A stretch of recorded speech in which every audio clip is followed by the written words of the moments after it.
आ जाऊं तो मैं अगर सुपर मसीह, सुपर अपोस्टल की तरह सुपर मसीह होना चाहता हूं तो मेरे लाइफ में कोई प्रॉब्लम नहीं होगी।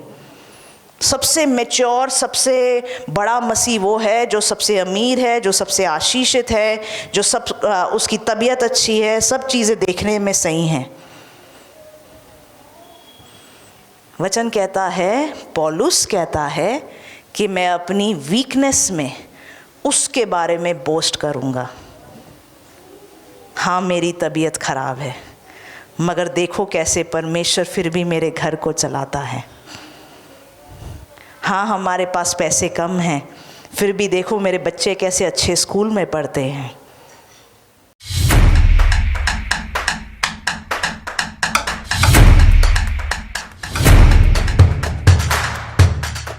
मेरे को ऐसा दिख रहा है, बड़े लोगों को शायद, पता नहीं आपको ये महसूस हो रहा है कि नहीं, आपके दिल के अंदर एक प्यार और एक शांति भरी हुई है। कितने लोगों को ऐसा महसूस हो रहा है? आमीन। ये परमेश्वर की आत्मा है। आइए हम वचन में जाएंगे। ये जब हम रिश्तों की बात कर रहे हैं, चाहे वो वैलेंटाइन हो, चाहे हस्बैंड वाइफ हो, चाहे रिश्तेदार हो, चाहे किसी भी तरीके का फैमिली फ्रेंड हो, अगर हम बोलते हैं हम किसी के साथ रिश्ते में हैं तो उसका एक इंटरेस्टिंग टेस्ट होता है कि आपके सुख और आपके दुख में आपके साथ कौन खड़े हैं। तो हमारे सुख दुख में हमारे साथ कौन है, इससे हमें पता चलता है हमारे साथ रिश्ते में कौन है। अगर आपके जीवन में कोई बड़ी आशीष आई और आपने किसी के साथ बांटा और वो आपके लिए खुश नहीं, तो आप समझ जाते हैं कुछ तो गड़बड़ है। और आपके दुख में अगर कोई आपके साथ नहीं खड़ा होता, सालों साल याद रहता है। कई बार ये बात कही जाती है, चाहे किसी के सुख में खड़े हो ना हो, उनके दुखों में उनके साथ खड़ा होना है, क्योंकि ये हमारे रिश्तों को दिखाता है। परमेश्वर के साथ भी ऐसा ही कुछ है। अगर हम परमेश्वर के साथ रिश्ते में हैं तो क्या हम सुख और दुख दोनों में उसके साथ खड़े हैं? ये एक बड़ा ही ज़रूरी सवाल है। एक वचन में जाएंगे, फिलिपियों 3 उसका 10।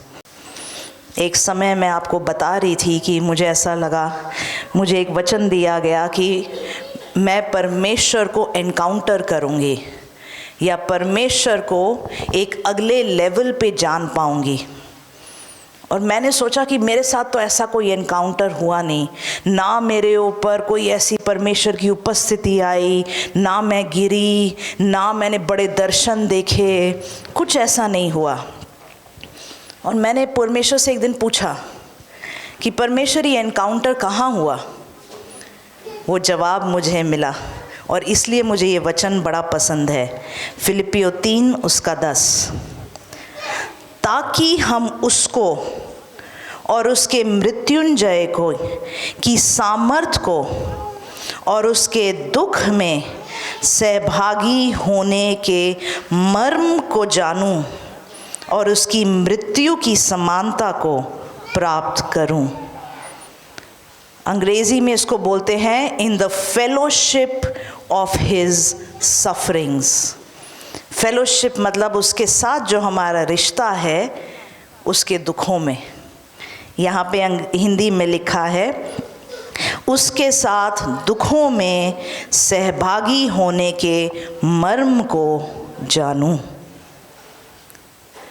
जब हम प्रभु यीशु मसीह के साथ चलते हैं और हमारे ऊपर दुख आते हैं, मगर हम उन दुखों से या परमेश्वर से भागते नहीं हैं, मगर उन दुखों में परमेश्वर के साथ साथ चलते हैं और हम उसका हाथ देखते हैं अपने साथ, फिर हम उसकी फेलोशिप को या हम उसको और जानने लगते हैं। तो अजीब बात थी कि वो जो एनकाउंटर था, जो मुझे वचन मिला कि मैं परमेश्वर के साथ उस रिश्ते में या उस एनकाउंटर में आने वाली हूँ, उस प्रोफेसी को मैंने सोचा, वाह, हम बोलते ना पावर आएगा, गिरेंगे, परमेश्वर से मिलूंगी, बड़े बड़े दर्शन देखेंगे। मगर मेरी लाइफ में ये हुआ कि मेरे ऊपर कुछ दुख आए और मैं उन दुखों में से होके चली। मगर परमेश्वर ने कहा कि तूने मेरा साथ उस समय जाना। मुझे नहीं पता आपने ये बात देखी है कि नहीं, मगर कई बार जब लोग आपके साथ आपके दुखों में खड़े होते हैं, उनके साथ आपका रिश्ता स्ट्रॉन्ग हो जाता है, चाहे वो कोई भी रिश्ता हो। जब कोई आपके साथ आपके दुख में खड़ा है, जब आप किसी के साथ उनके दुखों में खड़े हैं, तो आपका रिश्ता उनके साथ स्ट्रॉन्ग होता है। तो जब हम परमेश्वर के साथ उसके दुखों में, जब हमारी ज़िंदगी में दुख हैं और हम एक काला कपड़ा लेके, आज मैंने काला कपड़ा इसलिए नहीं पहना, मगर हम उस दुख को उसके थ्रू चलते हैं, उसको सहने को तैयार होते हैं, तो हम उसको और भी करीबी से जानते हैं। जब हम ये नहीं बोलते परमेश्वर तू कहाँ है, तू है ही नहीं, शायद तेरे साथ चल के फ़ायदा नहीं है, मैं जा रही हूँ, मैं चर्च छोड़ रही हूँ, मैं सब कुछ छोड़ रही हूँ। मगर जब हम चुप रहते हैं, उसकी आवाज़, उसका साथ, कैसे वो हाथ पकड़कर हमें ले चलता है, हम ये बात को देखते हैं। आमीन। एक और वचन देखेंगे, कुलुस्सियों उसका 1:24। कुलुस्सियों उसका 1:24। ऐसी अजीब चीज़ें पौलुस ही लिखता है, क्योंकि ऐसी अजीब चीज़ें पौलुस परमेश्वर के साथ चला, इसलिए वो बता सकता था। अब मैं उन दुखों के कारण आनंद करता हूँ जो तुम्हारे लिए उठाता हूँ, और मसीह के क्लेशों की घटी उसकी देह के लिए अर्थात कलीसिया के लिए अपने शरीर में पूरी करता हूँ। तो कहता है मसीह ने जो अपने ऊपर दर्द उठाए, मैं भी उसकी कलीसिया के लिए दर्द उठाता हूँ। और उसमें उसको क्या होता है? वो कहता है आनंद करता हूँ। हम कहाँ कहाँ चले जाते हैं खुशी ढूंढने के लिए। हम सोचते हैं सबसे नई गाड़ी आ जाएगी, मैं खुश हो जाऊंगा, नई बीवी आ जाएगी, मैं खुश हो जाऊंगा, सबसे सुंदर गर्लफ्रेंड मिल जाएगी, मैं खुश हो जाऊंगा, मेरा घर बन जाएगा, मैं खुश हो जाऊंगी। हम क्या क्या सोचते हैं? मैं एक बार दुबई का ट्रिप मार लूं, बस हो गया। हम क्या क्या सोचते हैं? कई बार लोग पब्स में जाते हैं, पार्टीज़ में जाते हैं, ड्रग्स करने चले जाते हैं, नशा करते हैं, सोचते कहीं तो वो मज़े आएंगे, कहीं तो वो खुशी मिलेगी। पौलुस कहता है जब मैं दुख उठाता हूँ तो मैं आनंद से भरता हूँ। और ये सच में एक चाबी है। जब हम परमेश्वर के लिए चैलेंजेस, दुख, प्रॉब्लम्स, उसमें खड़े रहने को तैयार होते हैं, एक खुशी हमारे अंदर भरती है, एक शांति हमारे अंदर भरती है, जो कई बार दुनिया को नहीं समझ में आती, जो कई बार हालात उस खुशी को हिला नहीं सकते। रोमियो 14 उसका 17। मैं इसलिए इतने वचन निकाल रही हूँ क्योंकि कई बार हमें लगता है परमेश्वर कहता ही नहीं है कि तुमको दुख उठाने हैं, क्योंकि हमें आदत हो गई है तुम्हें हीलिंग मिलेगी, तुम्हें गाड़ी मिलेगी, तुम्हें वीज़ा मिलेगा। मगर वचन में बड़ा सारा कुछ है। और अगर हम परमेश्वर में वो मैच्योर क्रिश्चियन बनना चाहते हैं जो खुशी से, शांति से चल पाए, ये वाले वचन की चाबियाँ हमें जाननी हैं। रोमियो 14 का 17। क्योंकि परमेश्वर का राज्य खाना पीना नहीं, पार्टी पुटी वो सब नहीं, परंतु धर्म और मेल मिलाप और वो आनंद है जो पवित्र आत्मा से होता है। तो परमेश्वर के राज्य में जब हम चलते हैं, एक आनंद हमारे अंदर आता है।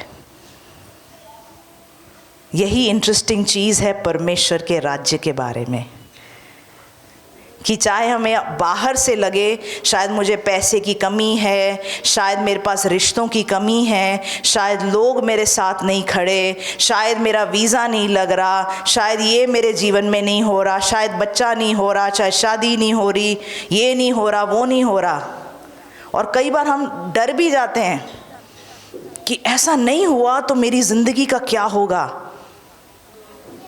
कौन मुझे देखेगा, कौन मुझे संभालेगा, मेरी ज़िंदगी कैसी होगी। मगर वचन कहता है, जब हम ये जान लेते हैं कि पवित्र आत्मा का साथ हमारा आनंद है, वो परमेश्वर का राज्य है। अगर पवित्र आत्मा हमारे साथ है, चाहे मेरे पास मेरा नशा नहीं है, चाहे मेरा पैसा नहीं है, चाहे दोस्त नहीं है, कुछ भी मुझे दुखी नहीं कर सकता, क्योंकि मुझे पता है परमेश्वर मेरे साथ है। आमीन। आप में से कई लोगों ने ये चीज़ अनुभव भी किया होगा कि आप परमेश्वर को पहले शायद नहीं जानते थे, प्रेयर में आए और तब से आपके दिल में एक खुशी है, एक शांति है, क्योंकि वो पवित्र आत्मा आपके साथ है। आमीन। ये चीज़ें हमने बड़ी अपनी लाइफ में देखी हैं। एक समय पर हमारे साथ जो हमने परमेश्वर के साथ चले, बड़ी सारे हमने ऊपर नीचे बहुत सारी चीज़ें देखी हैं। एक समय पर हम गोवा में एक घर में रहते थे, और एक चीज़ जिससे मुझे नफ़रत है वो है कॉकरोच। और गोवा में क्योंकि जैसा वहाँ का वातावरण है, मॉइस्चर है, वहाँ के कॉकरोच डबल साइज़ के होते हैं। और जहाँ हम रहते थे वहाँ पे सांप, बिच्छू, कॉकरोच बहुत कुछ आता था, और बिल्कुल हमारे दरवाज़े से अंदर आ सकता था। तो वहाँ पे ताकि मैं जी पाऊँ, पास्टर वहाँ पे हिट लगा के रखते थे, और हर सुबह मैं वो दरवाज़ा खोलती थी और देखती थी आज क्या मरा हुआ मिला।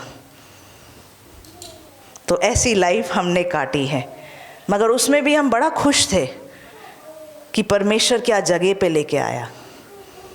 वहाँ से परमेश्वर हमें एक ऐसे घर पे ले गया, एक वो शायद 6ठे माले पे था, वहाँ से नदी दिख रही है, पहाड़ दिख रहे हैं, बड़ा सुंदर घर। वहाँ भी बड़े मज़े किए। चाहे हम सबसे ख़राब घर में थे, चाहे बड़े अच्छे घर में, वो खुशी हमारे ऊपर से नहीं गई। इससे पहले जिस घर में हम रहते थे, मुझे याद है कि एक बार हम यूरोप के ट्रिप पे गए थे, और हमें शायद 5 बजे कुछ निकलना था, घर से निकलना था, और 3 बजे तक मैंने घर की सफाई सारा काम किया, रात के 3 बजे तक सारा काम किया, और हम 5 बजे गए। जब हम वापस आए, करीबन 15-16 घंटा या उससे भी ज़्यादा हमने ट्रैवल किया, बड़े थके हुए थे। वापस आए और हमने दरवाज़ा खोला, हमने देखा सब जगह फंगस लगा हुआ। फंगस को क्या बोलते हैं हिंदी में? क्या? कुरली लगी हुई थी, क्योंकि ना तो अच्छा फर्श, ना कुछ टाइलें लगी हुई, कुछ नहीं। और आपको पता है पंजाब में तो कैसे पानी ऊपर आता है, सब जगह फंगस। अब हम सूटकेस भी अंदर नहीं लेके जा सकते। फिर हमने रीना सिस्टर और आंटी को फ़ोन लगाया, हमने कहा आ जाओ खाना बना दो, और हमने सामान बाहर छोड़ा और सफाई करी। ऐसे हालात में भी हम रहे हैं, मगर हम फिर भी आनंदित हैं। तो ये परमेश्वर का साथ ऐसी खुशी देता है। आमीन। कई बार शायद हमारी तबीयत ठीक ना हो, हमारे बच्चे हमारी सुन नहीं रहे हैं, बड़ा सारा कुछ हमारी लाइफ में चलता रहता है, मगर ये सब में भी हमने जानना है कि परमेश्वर हमारे साथ है। परमेश्वर के साथ वो कनेक्शन कैसे बढ़ता है? एक गीत है, तू बढ़े मैं घटूं। और कभी कभी वो हमारी लाइफ में ऐसे टाइम आते हैं जहाँ हमने घटना पड़ता है। हम समझ जाएं परमेश्वर चाह रहा है कि वो हमारी लाइफ में बढ़े। एक वचन देखेंगे 2 कोरिन्थियों 12 उसका 9 से 10। पर उसने मुझसे कहा, मेरा अनुग्रह तेरे लिए बहुत है, क्योंकि मेरी सामर्थ्य निर्बलता में सिद्ध होती है। इसलिए मैं बड़े आनंद से अपनी निर्बलताओं पे घमंड करूँगा कि मसीह की सामर्थ मुझ पर छाया करती है। तो यहाँ पे ऐसा कहता है कि जो परमेश्वर की जो ताकत है, परमेश्वर की जो सामर्थ है, वो हमारे ऊपर छाया करती है। इस कारण मैं मसीह के लिए निर्बलताओं में और निंदाओं में और दरिद्रता में और उपद्रव में और संकट में प्रसन्न हूँ। चाहे लोग मेरा मजाक उड़ाएं, निंदा करें, क्रिटिसाइज करें, अरे तेरी अभी तक शादी नहीं हुई, तू तो बड़ा चढ़ जाती थी। निंदाओं में, संकट में, दरिद्रता, गरीबी, तेरे अभी भी इतने लोन चढ़े हुए हैं, अभी तक तूने गाड़ी नहीं ली। मगर जिसको परमेश्वर का साथ पता है ना, ऐसी चीज़ें भी उसके दिल को हिलाती नहीं है, क्योंकि उनको पता है चाहे मैंने गाड़ी खरीदी ना खरीदी, ये जो मेरी 2 टांगें चलती हैं आज भी, आज अगर मेरी 2 टांगें बच गई हैं वो परमेश्वर के वजह से है। चाहे मेरा लोन मैंने चुकाया हो ना हो, रात को मैं सो पाता हूँ, क्योंकि मुझे पता है मेरी ज़िंदगी परमेश्वर के हाथ में है। तो इसलिए चाहे हम सोचते हैं मसीह में आ जाऊं, तो मैं अगर सुपर अपोस्टल की तरह सुपर मसीह होना चाहता हूं, तो मेरे लाइफ में कोई प्रॉब्लम नहीं होगी। सबसे मैच्योर, सबसे बड़ा मसीह वो है जो सबसे अमीर है, जो सबसे आशीषित है, जो उसकी तबीयत अच्छी है, सब चीज़ें देखने में सही हैं। वचन कहता है, पौलुस कहता है कि मैं अपनी वीकनेस में उसके बारे में बोस्ट करूँगा। हाँ, मेरी तबीयत खराब है, मगर देखो कैसे परमेश्वर फिर भी मेरे घर को चलाता है। हाँ, हमारे पास पैसे कम हैं, फिर भी देखो मेरे बच्चे कैसे अच्छे स्कूल में पढ़ते हैं। मैं अपनी वीकनेस को उसमें बोस्ट करूँगा, क्योंकि जितना मैं वीक होता जाता हूँ उतना ज़्यादा परमेश्वर मेरे अंदर से काम कर पाता है। हम जब एनॉइंटिंग मांगते हैं परमेश्वर से, हमारे अंदर से कुछ ना कुछ परमेश्वर निचोड़ता है, क्योंकि एनॉइंटिंग तेल को दर्शाता है, और तेल तब निकलता है जब कुछ ना कुछ निचोड़ा जाता है। तो आज अगर हम चाहते हैं परमेश्वर बढ़े, तो हमारे अंदर से कुछ ना कुछ घटाना पड़ता है। हो सकता है वो हमारा घमंड ही क्यों ना हो, जो हम सोचते हैं मेरे साथ तो ऐसा कभी नहीं हो सकता, मैं उससे नीचे चला जाऊं, ऐसा हो ही नहीं सकता। मुझे याद है एक बहन थी, उसको परमेश्वर पे बड़ा गुस्सा आया था, क्योंकि उसको परमेश्वर कई बातें बताता था, मगर उसके जो फादर हैं गुज़रने वाले थे, परमेश्वर ने उससे पहले उसको बताया नहीं। तो उसने कहा परमेश्वर ऐसा कैसे कर सकता है, क्योंकि कई बार हमारी लाइफ से जब कुछ ऐसा छीन लिया जाता है, हमें समझ नहीं आता कैसे रिएक्ट करें। मगर जब हम परमेश्वर की ये जो हमें नीचे करता है, हम उसको पॉजिटिवली ले लें, हमें तब समझ में आता है कैसे वो मेरा पिता बन गया है। इससे पहले मैंने अपने पिता का हाथ देखा, अपने शारीरिक पिता का हाथ देखा, मगर अब मेरे साथ साथ मेरे आत्मिक पिता का हाथ है। तू बढ़े मैं घटूं। ये जो खुशी है परमेश्वर से आती है। मुझे याद है हम शादी की बात कर रहे हैं, जब हमारी शादी फिक्स हो रही थी, किसी ने मुझे एक भविष्यवाणी दी थी, एक प्रोफेसी दी थी, Joy is coming into your life. Joy का मतलब आनंद, और पास्टर का दूसरा नाम जॉय है। तो मुझे हंसी आ रही थी तब। मेरा नाम भी नेहा है, जिसका मतलब है प्रेम। तो जैसे आत्मा के फल होते हैं प्रेम, आनंद, तो पहले मेरा नाम है, मगर फिर भी उन्होंने बोला Joy is coming into your life. तो मुझे समझ में आया परमेश्वर डबल मीनिंग से बात कर रहा है कि एक तो वो भी आ रहे हैं और खुशी भी आ रही है।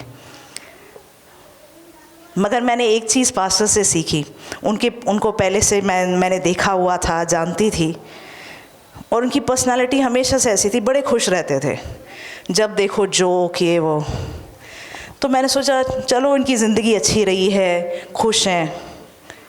मगर शादी के बाद मुझे समझ में आया कि मेरे से ज़्यादा मुश्किलें वो कई बार झेलते हैं, मगर वो जो एटीट्यूड है खुशी का, वो परमेश्वर से उनको देता है।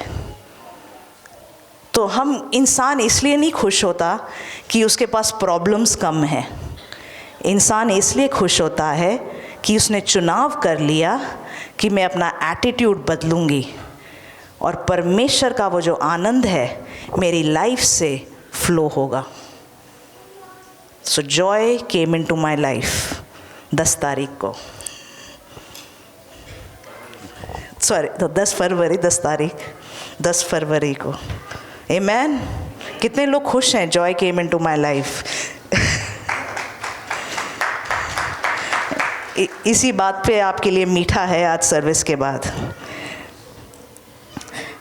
चलिए, वचन ये भी कहता है, कितने लोगों ने ये वचन सुना है, अपना क्रूस उठा के चलो।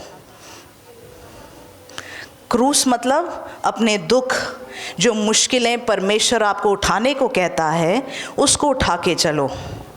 हमने रिसेंटली एक जो स्किट बनाया था, उसी के जैसा किसी ने एक गीत बनाया, वो भी सुना, हमने ग्रुप पे डाला था।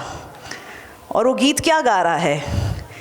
यीशु कहता है अपना क्रूस उठा के चलो, और लोग क्या कर रहे हैं? अपने झंडे उठा के चल रहे हैं।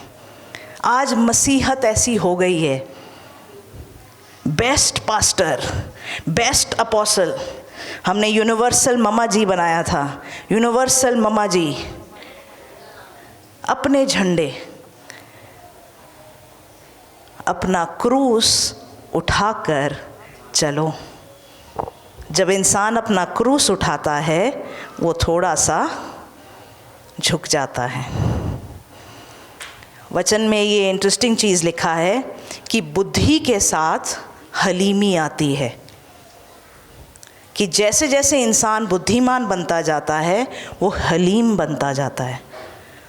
तो उसका उल्टा भी सच है, जो घमंडी है कहीं ना कहीं बेवकूफ़ है शायद।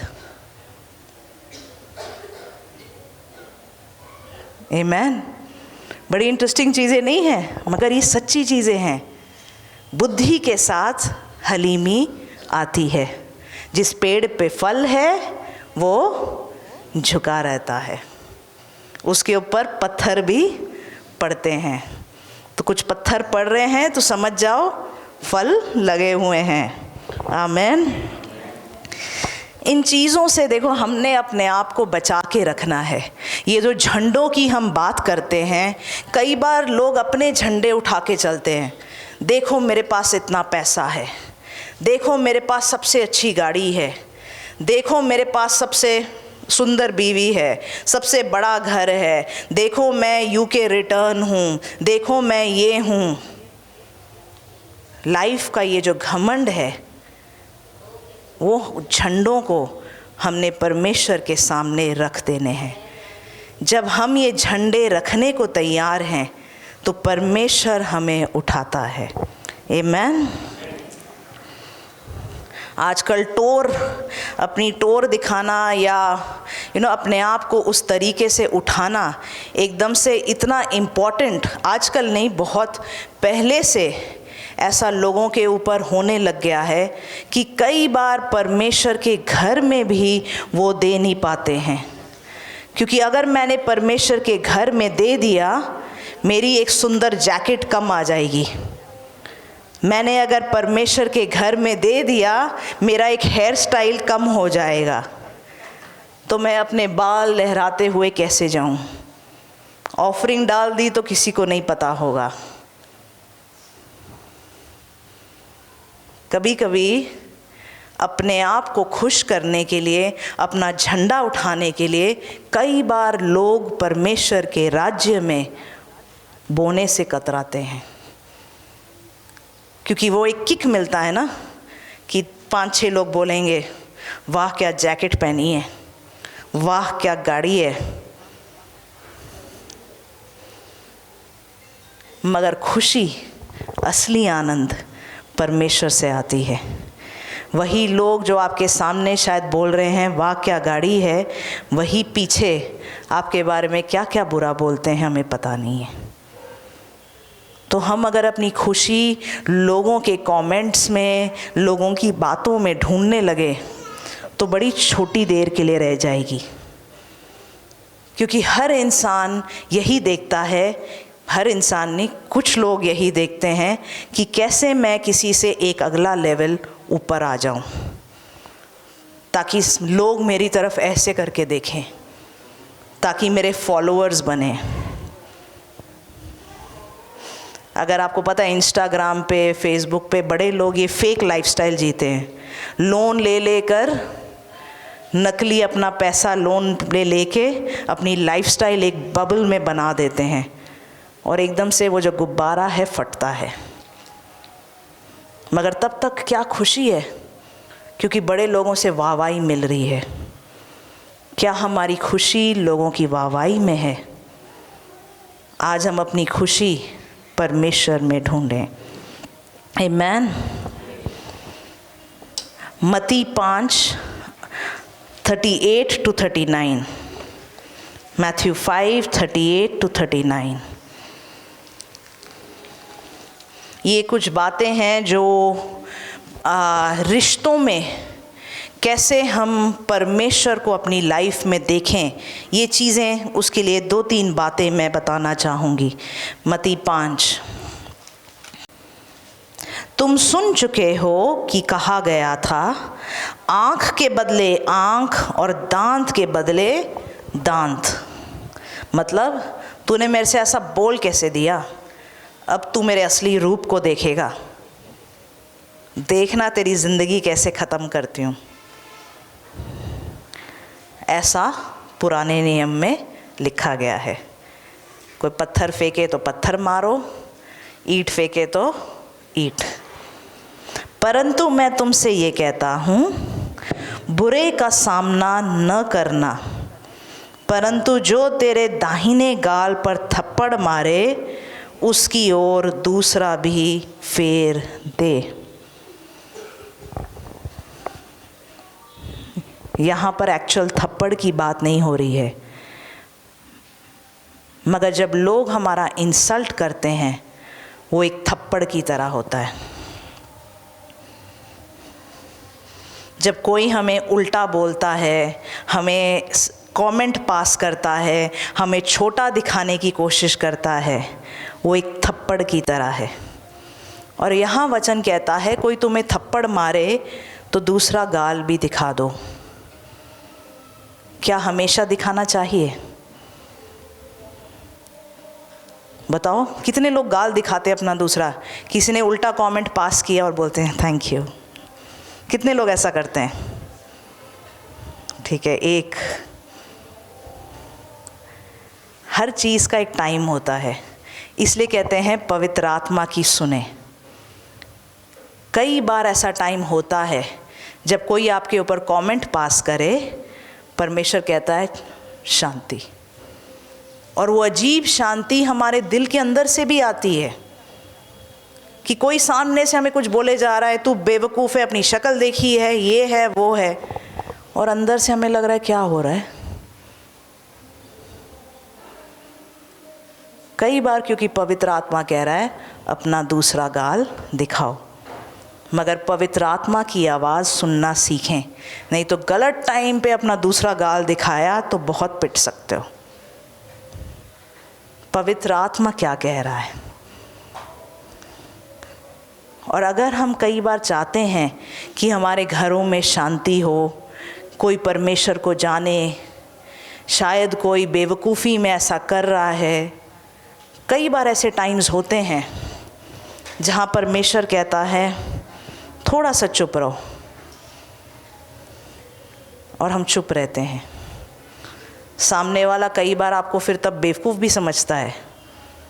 हमारे साथ कई बार ऐसा हुआ है, परमेश्वर दिखाता है, पहले से दिखाता है ये इंसान ऐसा ऐसा बोलने वाला है, ऐसा ऐसा करने वाला है, और जब वो ऐसा करता है फिर भी हम चुप रहते हैं।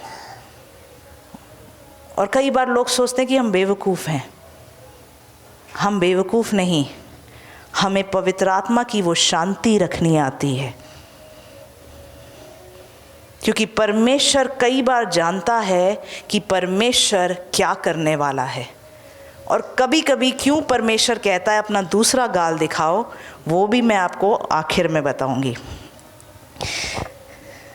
ये जो क्रिश्चियनिटी में जब हम बोलते हैं अपना दूसरा गाल दिखाओ, अगर आपने देखा हो पंजाब में थोड़ा अलग है, जो कि मुझे खुशी होती है। पंजाब में कोई मसीहों से लड़ने आए, कुछ करने आए, तो कई बार मसीह वो स्टैंड लेते हैं। ये नहीं बोलते नहीं नहीं आके मारो, क्योंकि कई बार हमारे पूरे देश में ये वाले वचन को एक उल्टे रूप से लिया गया है। क्योंकि वचन कहता है दूसरा गाल दिखाओ, तो शायद हमेशा ही जहाँ परमेश्वर कह भी नहीं रहा, कोई सामने से अटैक कर रहा है, मसीह चुप रहते हैं। मगर पंजाब में ये बात थोड़ी सी अलग है। यहाँ पे गाल नहीं दिखाते, सीधा दूसरे मुंह पे चपेड़। हर चीज़ का मगर एक टाइम है, हर चीज़ का एक टाइम है। पवित्र आत्मा की सुनने लगे हम, कब दूसरा गाल दिखाना है। गलती हम वहाँ कर जाते हैं जब बाहर वाले चपेड़ मारने आते हैं तो हम दूसरा गाल दिखा देते हैं, मगर हमारे भाई बहन जब हमारा इंसल्ट करते हैं उसको तो हम छोड़ते नहीं हैं, उधेड़ के रख देते हैं, उल्टा करने लगते हैं। क्यों? क्योंकि हमने परमेश्वर से सुना ही नहीं कि चुप कब रहना है और बोलना कब है।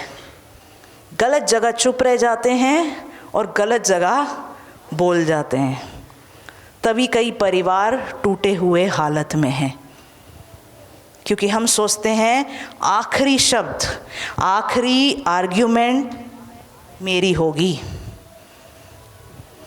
सबसे बुरी बात मैं चलाऊंगी, वो मेरा पावर है। नहीं, एक होता है शहीद, एक होता है पीड़िता। दोनों में फ़र्क क्या है?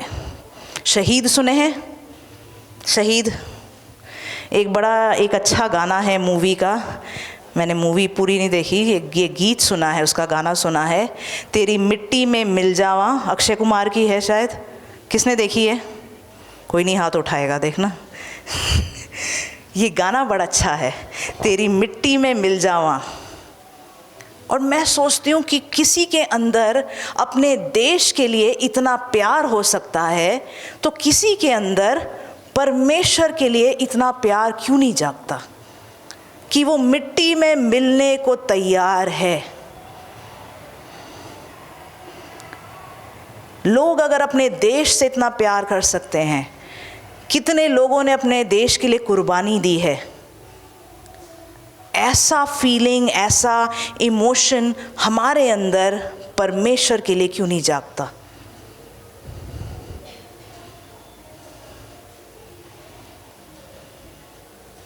आज हम वैसा फीलिंग मांगें, परमेश्वर ऐसा प्यार मेरे अंदर डाल, ऐसा पैशन डाल कि मैं तेरे लिए मरने को तैयार हूँ। कि कोई आके सामने से चाहे मुझे 10 चीज़ें बोले, मेरे को सताए, मेरे साथ गलत हो, मगर जब तक तू ना बोले मैं अपना मुंह ना खोलूं, मैं खड़े रह पाऊं। तेरे लिए मिट्टी में मिलने को मैं तैयार हो जाऊं। शहीद कौन होता है, इसका मैं डेफिनेशन एक बार बताऊंगी। वो व्यक्ति है जो एक धार्मिक विश्वास या अन्य कारण की वकालत करता है, त्यागने या इनकार करने से इनकार करने के लिए उत्पीड़न और मृत्यु का शिकार होता है। एक जो शहीद इंसान है वो चॉइस बनाता है कि सामने से कोई अगर मुझे मारने आए, मैं परमेश्वर के लिए ही खड़ा हूँ, मैं हिलूँगा नहीं। चाहे मुझे मरना भी पड़ जाए, मैं जो परमेश्वर के लिए कर रही हूँ मैं उससे हिलूँगी नहीं। और लोग सताव तो बड़ा करते हैं, परिवारों को सताते हैं, आपको आके उल्टी सीधी चीज़ें बोलेंगे, आपको सुनाएंगे, आपका मजाक उड़ाएंगे, मगर आप खड़े रहेंगे। एक जो शहीद बॉर्डर पे मरता है वो शहीद इसलिए कहलाता है क्योंकि उसने चुनाव किया कि मैं अपने देश के लिए मरूंगा, अपने देश के लिए लड़ूंगा। पीड़िता वो होता है जिसने चुनाव नहीं किया मगर उसको सताव झेलना पड़ता है, जिसको कई बार शायद मरना पड़ता है, उसके ऊपर कुछ बुरा होता है। तो आज अगर आप किसी दुख में से होके गुजर रहे हैं और आपने कहा परमेश्वर मैं तेरे लिए खड़ी हूँ, मैं तेरे लिए खड़ा हूँ, तो आप पीड़ित नहीं या पीड़िता नहीं, शहीद होने के लिए उसके लिए खड़े हैं। कभी कभी हम सोचते हैं कि सामने वाले ने अगर मुझे 5 बातें सुना दी, या कई बार जब लोगों को सेवकाई में घुसना होता है या परमेश्वर के लिए खड़ा होना पड़ता है, उनकी लाइफ में उनकी लाइफ इतनी महान ग्लैमरस नहीं लगती, और शायद कोई आपको बोले ना मगर आपको नीची नज़रों से देखते हैं, आपको अपनी पार्टी में नहीं बुलाते, आपके घरों में नहीं बुलाते क्योंकि आपको छोटा समझते हैं।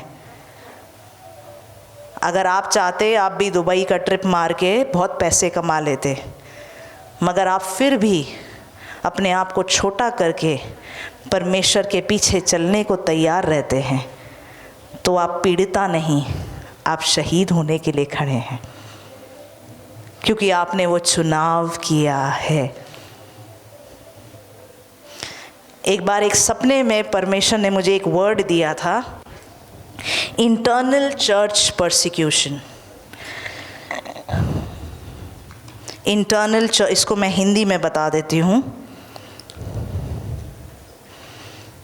इंटरनल चर्च परसिक्यूशन या कलीसिया के अंदर सताव। हमने सताव बड़ा सुना है, बाहर से आता है, लोग आके मारेंगे, लोग आके थूकेंगे, लोग आके मार डालेंगे, लोग आके चर्च तोड़ देंगे, शायद आप बाहर जाते हैं आपका मजाक उड़ाएंगे, आपकी काम की जगह पे आपको प्रमोशन नहीं मिलता क्योंकि आप परमेश्वर के पीछे चल रहे हैं। ये है बाहर का सताव। मगर एक सताव होता है जो चर्च के अंदर भी होता है, उसको बोलते हैं इंटरनल चर्च परसिक्यूशन। ये वो सताव है जहाँ कलीसिया ही अंदर से आपको सताती है, जहाँ लोग अंदर से आपको सताते हैं और उस समय आप खड़े रहते हैं। कई साल पहले की बात है ये। हमारे घर पे एक अच्छे पास्टर और उनकी वाइफ हैं, उनका बेटा हमारे साथ रहने आया। वो करीबन शायद 17-18 साल का था उस टाइम पे, और वो किसी और देश में जा रहा था पढ़ाई करने के लिए। काफ़ी तेज़ स्मार्ट लड़का था। और वो आया, उसने कहा 1-2 दिन हमारे साथ बिताने हैं, तो आया और हमारे साथ ठहरा।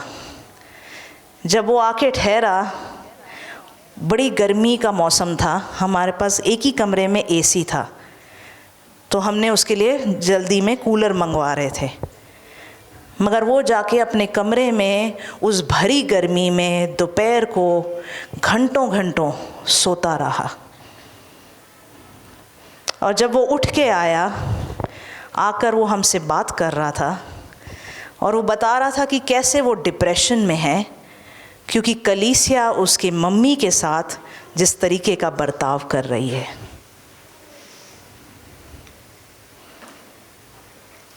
हमें बड़ा दुख हुआ ये सुनकर,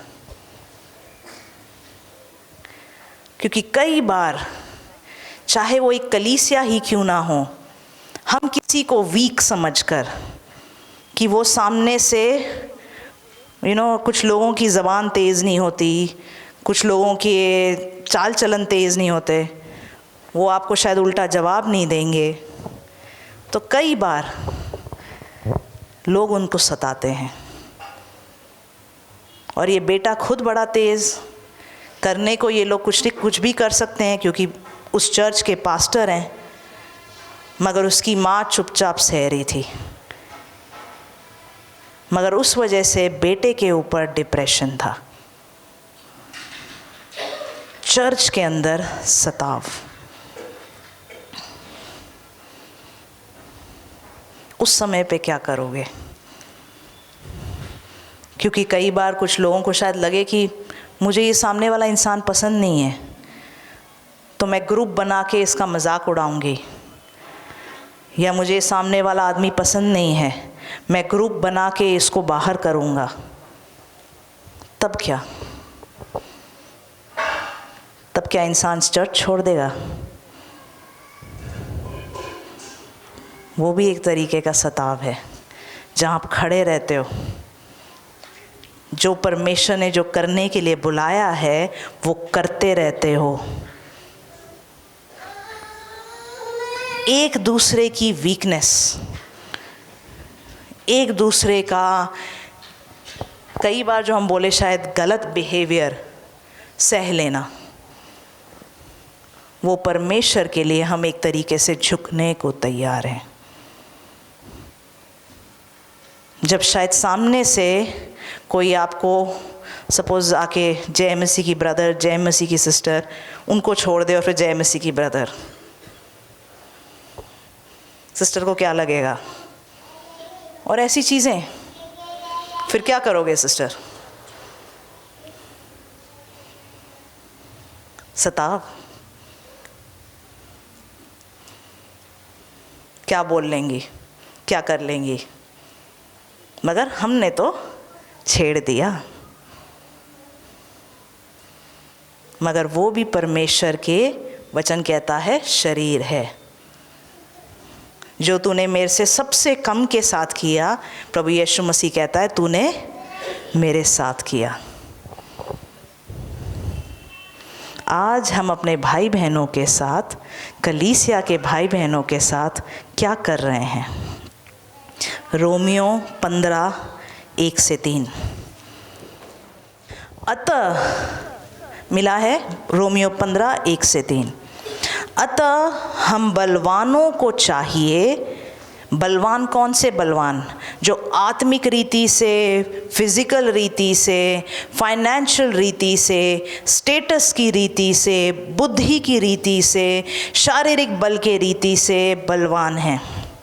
हम बलवानों को चाहिए कि निर्बलों की निर्बलताओं को सहें, न कि अपने आप को प्रसन्न करें। हम में से हर एक अपने पड़ोसी को उसकी भलाई के लिए प्रसन्न करे कि उसकी उन्नति हो, क्योंकि मसीह ने अपने आप को प्रसन्न नहीं किया, पर जैसा लिखा है, तेरे निंदकों की निंदा तुझ पर आ पड़ी है। कभी कभार यहाँ जैसा लिखा है, जो बलवान है और जो क्या बोलते हैं निर्बल हैं, उनकी जो वीकनेस है उसको सह लो। स्पिरिचुअली वीक, जो आत्मिक रीति से वीक है, कभी कभी उसके बिहेवियर में वो दिखेगा, उसके चाल चलन में दिखेगा, उसके लाइफस्टाइल में दिखेगा। फॉर एग्जाम्पल, किसी के पास सपोज आप लोगों ने वचन आप लोग सुनते जाते हो, घमंड नहीं करना, ये नहीं करना, मगर कोई नया आया और आके रीना को बोलता है, तूने ये स्वेटर कब से पहना है? रीना कहेगी, आइए सिस्टर प्रार्थना के लिए सामने आइए। क्या रीना बेवकूफ़ है? नहीं। उसने एक स्पिरिचुअली निर्बल का कमेंट इग्नोर किया ताकि वो परमेश्वर को जाने और आने वाले दिनों में सामने वाला परमेश्वर में बढ़े। रीना चाहे तो बोलेगी, क्यों भाई, कितनी बार मेरा स्वेटर देख लिया तूने, अपना दिखा थोड़ा।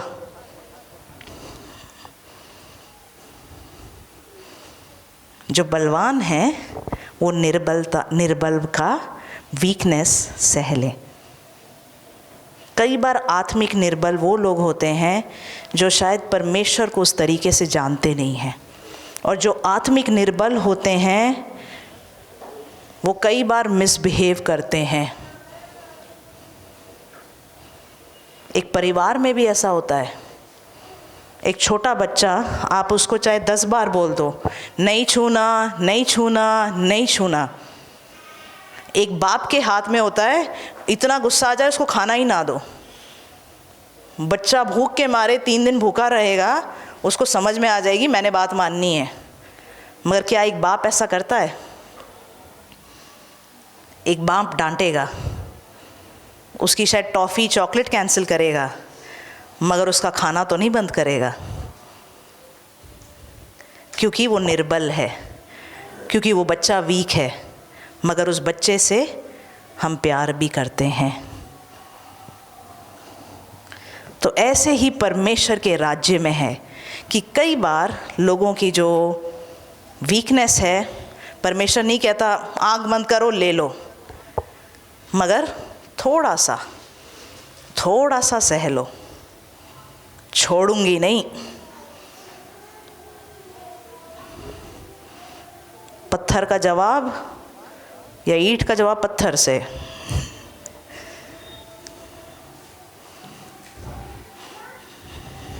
मुझे ये जो डॉग्स हैं, कुत्ते हैं, उतने पसंद नहीं हैं।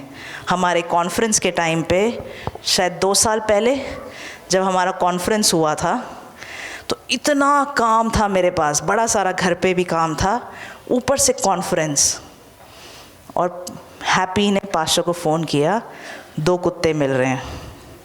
अब पास्टर को पता है कुत्ते मुझे पसंद नहीं है, तो पास्टर ने मुझे कुछ नहीं बताया, जाके एक कुत्ता ले आए और घर में रख दिया।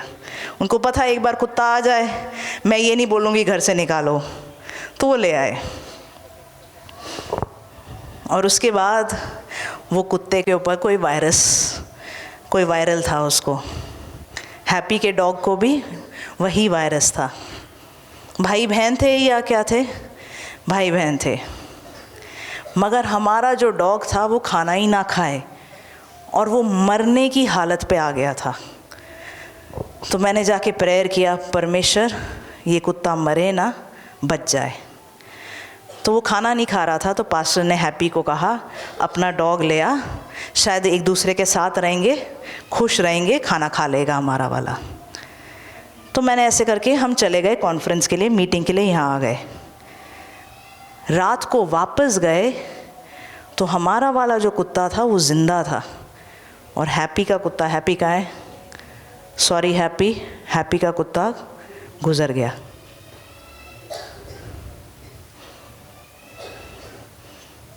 उस दिन एक चीज़ मेरे को परमेश्वर ने सिखाई। मुझे कुत्ते पसंद नहीं हैं, पर कई बार जो कई ऐसे इंसान होते हैं जो बड़ी सारी उल्टी सीधी चीज़ें करते हैं, चाहे आपको वो बिल्कुल पसंद ना हो। मैंने उस दिन बोला, परमेश्वर मेरी मदद कर कि कम से कम मैं एक प्रेयर ऐसे इंसान के लिए कर पाऊँ। आज वही कुत्ता सितारा आप जानते हैं, तगड़ा, उसके सामने कोई आ जाए खा जाए। ये है पावर प्रेयर में, ये है पावर।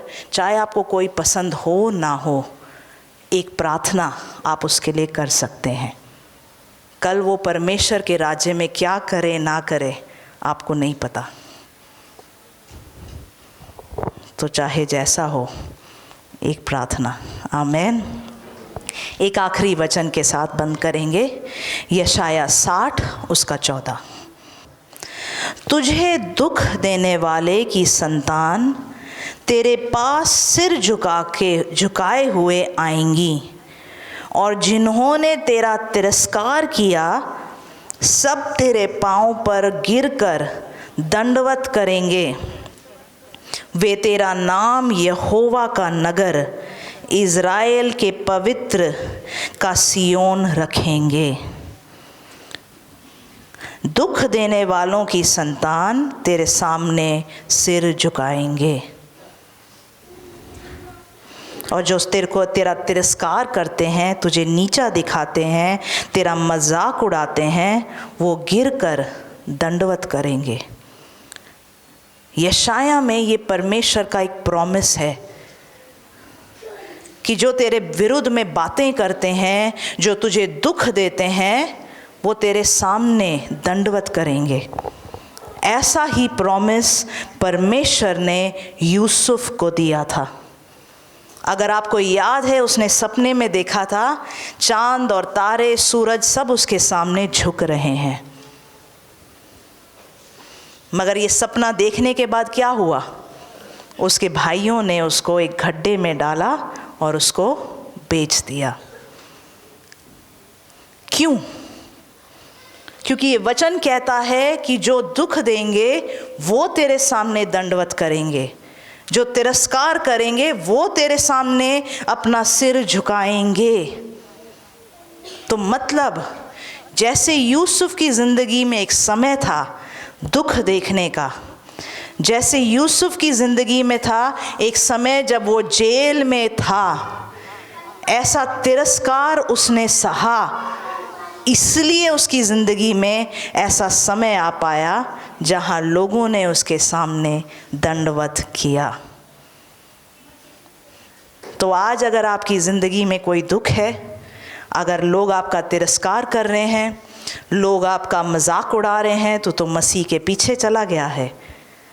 ये समय को थोड़ा सा हलीमी के साथ काट लें, क्योंकि वो समय आने वाला है जहाँ वो दंडवत करेंगे।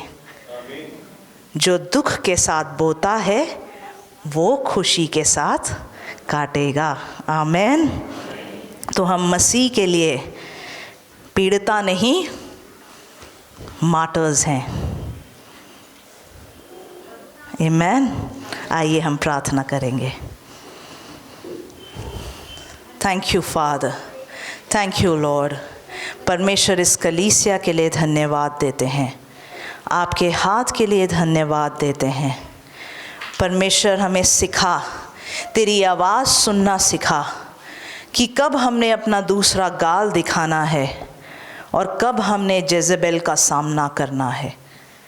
ये दोनों में फ़र्क करना सिखा हमें परमेश्वर। परमेश्वर तेरे लोग तेरी आवाज़ को और भी सुने। ऐसा ना हो परमेश्वर की कोई जेज़ेबेल के सामने चुप रहा और अपना गाल किसी भाई या बहन को नहीं दिखाया। आज मदद कर परमेश्वर, इस कलीसिया को सिखा जेजेबेल का सामना करना और सही समय पे अपना दूसरा गाल भी दिखाना, उसका फ़र्क परमेश्वर हमें दिखा ताकि हम जय से जय तक जाते रहें। प्रभु यीशु मसीह के नाम से हम मांगते हैं, आमीन।